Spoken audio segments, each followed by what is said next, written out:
रहीम।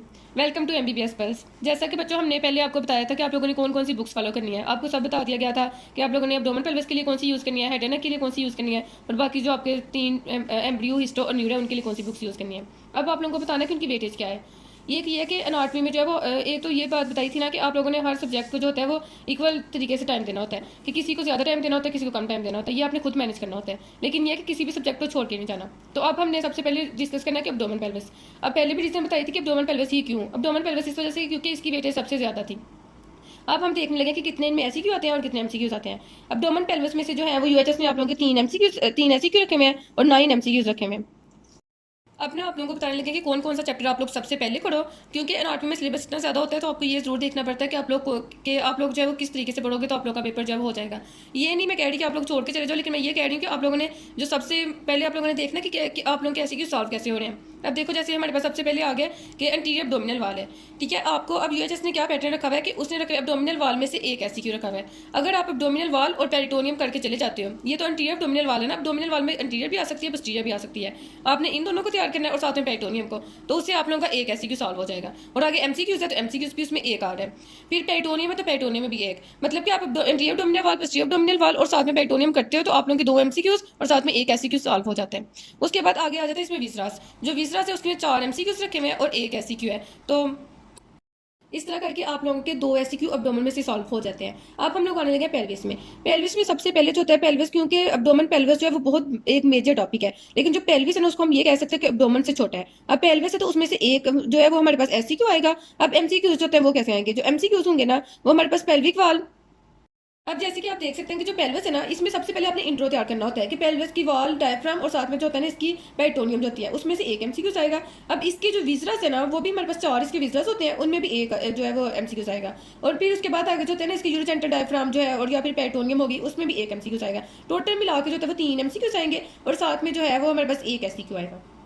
अब देख लेंगे जो मैंने बात की थी कि सबसे ज्यादा जो वेटेज है वो एब्डोमेन पेल्विस की है, तो इससे हमें पता चल गया कि 3 एससीक्यूज इसमें से आ रहे हैं और एमसीक्यूज टोटल मिला के जो है इसमें से 9 आ रहे हैं। तो मतलब कि एक मेजर पोर्शन जो है वो आप लोगों का एब्डोमेन पेल्विस कवर कर रहा है। बुक्स हमने पहले इसके लिए बता दी थी कि बेशक आप लोग बीडी फॉलो करो, बेशक आप लोग केएलएम फॉलो करो, लेकिन जो क्लिनिकल्स है उनके लिए आप लोगों का ये होता है कि अगर आप लोग केएलएम कर लेते हो तो आप लोग बहुत आसानी से हल कर लोगे, क्योंकि केएलएम की लाइन्स आई होती हैं। लेकिन बाकी जो है अगर आपने थ्योरी है तो थ्योरी के लिए दोनों बुक्स बहुत अच्छी लिखी हुई है। अब उसके बाद हम लोग आ गए हेड एंड नेक की तरफ। अब हेड एंड नेक जो है एब्डोमेन पेल्विस के बाद जो है वो हेड एंड नेक की वेटेज है। हेड एंड नेक की भी उतनी ही वेटेज होती है जितनी एब्डोमेन पेल्विस की, लेकिन इन दोनों में डिफरेंस ये है कि एब्डोमेन पेल्विस में एससीक्यू 3 है और हेड एंड नेक में से एससीक्यू 2 है। अगर लेकिन जब हम एमसीक्यूज की बात करते हैं तो तब हेड एंड नेक के जो एमसीक्यूज है वो एब्डोमेन पेल्विस से ज्यादा आते हैं। तो इसलिए आप लोगों ने देख लेना कुछ बच्चों के एससीक्यू स्ट्रांग होते हैं, कुछ लोगों के एमसीक्यू स्ट्रांग होते हैं, तो आप लोगों ने उसके अकॉर्डिंग जो है वो तैयारी करनी है। अब हम लोग देखने लगे कि इसमें से जो होता है कौन से पोर्शन से कितने एससीक्यू आते हैं। अब जो पहला होता है ना cranial cavity, skull, face, scalp या फिर जो ट्रायंगल्स ऑफ नेक, इन सबसे मिला के जो होता है वो एक एससीक्यू आ जाता है। लेकिन जो बाकी हमारे हेड के रीजन होते हैं उनमें से जो है वो हमारे पास एक ऐसे, मतलब कि ज्यादा चांसेस होते हैं कि एक एससीक्यू जो है वो हेड से आ जाए और एक एससीक्यू जो होता है वो नेक के पोर्शन से आ जाए।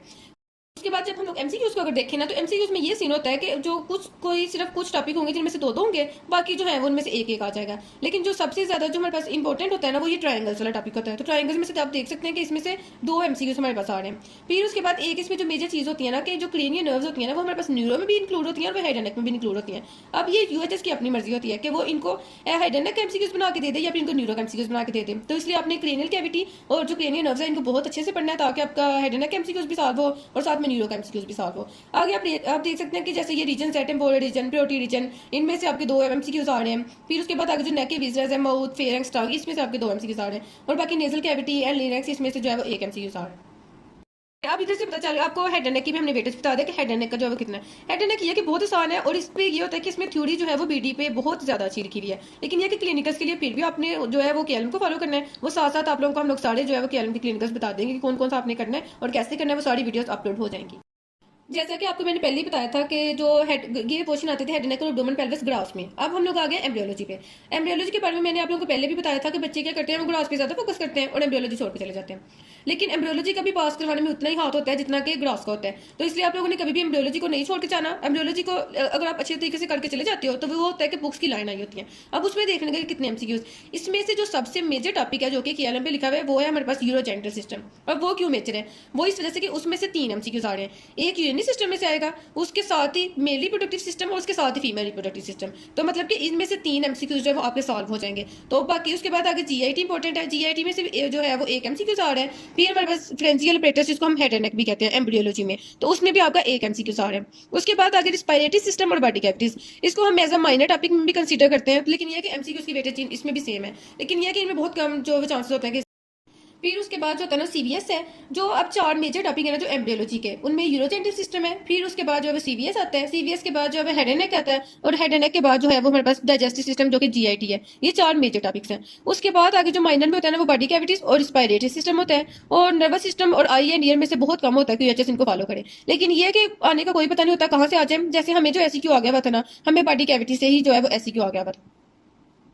हाँ, अब इसमें से जो मेजर बात है, मैंने पहले भी बताया था कि आप लैंग्वेज भी पढ़ सकते हैं और केएलएम भी पढ़ सकते हैं, लेकिन केएलएम पढ़ने का फायदा ये होगा कि इसमें बुक्स की लाइन आ गई होंगी। अगर आपसे नहीं हो रहा तो आप जो मैंने 4 चैप्टर मेजर बताए हैं वो तो आप केएलएम से करो ना, बाकी जो है वो उसके लिए आप लैंग्वेज फॉलो कर लें। अब ये होगा कि हम जो है वो इसका भी साथ साथ आपको क्लिनिकल मार्क करवाएंगे आप लोगों को कि कौन कौन से क्लिनिकल करना है, कौन से टॉपिक पे ज्यादा फोकस करना है। इंशाल्लाह वो आप लोगों को सारे लेक्चर्स मिल जाएंगे। उसके बाद अब आ गया हिस्टोलॉजी। हिस्टोलॉजी ये है कि इसको तकरीबन अगर जो है कि 70% जो बच्चे होते हैं हिस्टोलॉजी छोड़ के गए होते हैं, लेकिन हिस्टोलॉजी का भी यही बताया था कि आप लोगों ने इसको छोड़ के नहीं जाना, बल्कि आप इसको सिलेक्टिव कर सकते हैं। उसका क्या तरीका है कि आप कोई अपने शॉर्ट नोट्स यूज कर सकते हैं या फिर आप कोई पीडीएफ यूज कर सकते हैं, लेकिन अगर आप लाइक सेंड कर सकते हैं तो ये तो बहुत ही अच्छी बात है। लेकिन अगर आपसे कुछ भी नहीं ना हो रहा कि आपने पूरा साल पढ़ा ही नहीं है हिस्ट्री को, तो फिर आप ये है कि आप पास पेपर्स कर सकते हो, साथ में जो है आप फिरदौस को रख सकते हो। मुझे ज्यादा चांसेस ये होता है कि वहां से पेपर बच्चे का सॉल्व हो जाते हैं। अब हम बताने लगे कि आप लोगों का कौन सा चैप्टर इंपॉर्टेंट है और कौन सा नहीं। जैसा कि मैंने एम्ब्रियोलॉजी के आपको 4 चैप्टर बताए कि जो बहुत ज्यादा इंपॉर्टेंट है, अब मैं इनमें से भी बताने लगी कि कौन सा चैप्टर इंपॉर्टेंट है। इनमें से जो सबसे ज्यादा इंपॉर्टेंट है ना वो हमारे पास डाइजेस्टिव सिस्टम जो कि जीआईटी है, वो सबसे ज्यादा इंपॉर्टेंट है। ठीक है, फिर उसके बाद अगला जो चैप्टर है वो है मेल रिप्रोडक्टिव सिस्टम, फिर फीमेल रिप्रोडक्टिव सिस्टम इंपॉर्टेंट है, और उसके साथ यूरिनरी सिस्टम इंपॉर्टेंट है। ये 4 जो चैप्टर्स है ना, ये 2 और साथ में जो है हमारे पास ये 2, ये बहुत ही इंपॉर्टेंट चैप्टर्स हैं। अगर आप इन चैप्टर्स को कर लेते हो ना तो ज्यादा से ज्यादा चांसेस यही होते हैं कि इन्हीं में से पेपर आएगा। जैसे हमारी दफा का पेपर था तो हमें जो है वो जीआईटी से पेपर आ गया हुआ था, तो आपने कोशिश करनी है कि अगर आप कोई चैप्टर नहीं पढ़ के जा रहे तो आप जीआईटी जरूर पढ़ जाओ। फिर उसके बाद आगे जो हमारे पास एंडो स्पेशल सेंसेस जिसमें आई एंड ईयर आता है, और साथ में नर्वस सिस्टम, इनको फिर माइनर में जो है कंसीडर किया जाता है। यूएचएस ने अपने टास्क में तो कहा है कि आप इनमें से एक एमसीक्यूज आएगा, लेकिन अक्सर ऐसा होता है कि जब पेपर हम लोग देखते हैं ना तो ये होता है कि आई एंड ईयर में से कोई एमसीक्यूज आया ही नहीं होता एग्जाम में। तो लेकिन ये है कि आप लोगों ने करना तो है, पता कोई नहीं, क्योंकि अब जो यूएचएस पेपर बना रही है वो कहीं से पेपर आ रहे हैं, तो इसलिए आपको हर चीज के लिए रेडी रहना होगा। लेकिन ये है कि आपने पहले अपने मेजर्स कंप्लीट करने हैं, उसके बाद आपने देखना है कि आपके पास कितना टाइम बचा है, उसके अकॉर्डिंग आपने अपनी हिस्ट्री की तैयारी करनी है। उसके बाद अब हम लोग आने लगे न्यूरो पे। न्यूरो का भी यही है कि बच्चे जो है इसको छोड़ना जो है वो मुनासिब समझते हैं, लेकिन हालांकि ये बिल्कुल गलत बात है अगर आप न्यूरो छोड़ के जाते हो, क्योंकि न्यूरो को तो ये होता है कि अगर आप फिजियो में सीएनएस अच्छा पढ़ लेते हो तो आपको अब न्यूरो में अच्छा हो जाता है, अगर आप इधर से अच्छा पढ़ लेते हो तो आपको फिजियो में आसानी हो जाती है। मतलब कि ये है कि इसकी कहने को तो ये है कि इसकी वेटेज कम है, लेकिन अगर आप दोनों पॉइंट ऑफ व्यू से सोचते हो तो इसमें आपकी फिजियो भी हल हो रही होती है, साथ में एनाटमी भी। तो इसलिए आपने कोशिश करनी है कि आपने इसको भी अच्छा पढ़ के जाना है। अब इसका क्या तरीका है, इसमें हम ये नहीं कह रहे कि आपने पूरी स्नेल्स पढ़ के जानी है, आप इसमें से सिलेक्टिव कर सकते हो। अब सिलेक्टिव में क्या क्या कर सकते हो, देखो सबसे जो इंपॉर्टेंट चैप्टर है इसमें वो है स्पाइनल कॉर्ड। तो आपने स्पाइनल कॉर्ड में से इधर 2 एमसीक्यूज आ रहे हैं, तो ज्यादा चांसेस यही होते हैं कि इसमें से 2 एमसीक्यूज ही आए। फिर उसके बाद आगे जो होता है इसमें ब्रेन है, तो ब्रेन में जो हमारे पास होता है उसमें भी 2। अब ब्रेन में ये नहीं है कि ब्रेन में कोई एक चैप्टर होगा, ब्रेन में सारी की सारी न्यूरो आ जाती है। जैसे कि आगे अब उसके बाद हम लोग आ गए ब्रेन पे। अब ब्रेन में कौन कौन से चैप्टर आते हैं, ब्रेन में सेरिबेलम आता है, साथ में जो है हमारे पास ब्रेन स्टेम आती है, और साथ में जो सेरिब्रम है वो भी ब्रेन में आता है। तो मतलब कि इसमें से टोटल मिला के जो है 2 एमसीक्यूज, तो और साथ में एक एससीक्यू आ जाएगा। तो इसमें एक एससीक्यू मतलब पूरी न्यूरो में से एक आने, लेकिन जो ये मेजर टॉपिक ये होता है कि ये ब्रेन में से आ जाएगी, स्पाइनल कॉर्ड में से आ जाएगा आपका। फिर उसके बाद आगे जो 3 मेजर टॉपिक्स हम बताने लगे वो है मेनिंजिस वाला, एक ब्लड सप्लाई वाला, और एक जो है वो क्रेनियल नर्व्स वाला।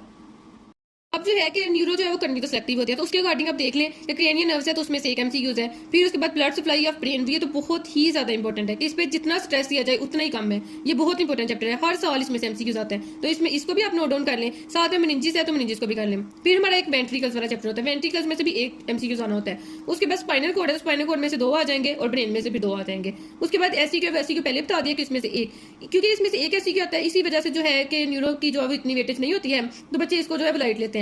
लेकिन यह कि न्यूरो छोड़ के नहीं जानी, आप सिलेक्टिव करके जा सकते हो।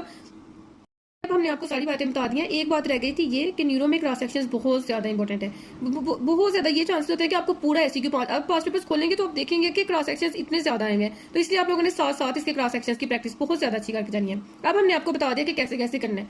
इसमें एनाटॉमी में ये होता है कि आपको मैनेजमेंट की बहुत ज्यादा जरूरत होती है। आपने ये नहीं करना है कि आपने एक सब्जेक्ट पकड़ा तो उसको ही पकड़ के बैठे रहो। आपने क्या करना है, आपने सबसे पहले एब्डोमेन पेल्विस उठाना है। आपने हम जैसे गाइड करेंगे आपने उस तरह कर लेना है। फिर हमने आपने हेड एंड नेक उठाना है, उसके बाद उसको करना है। फिर एम्ब्रियोलॉजी को करना है।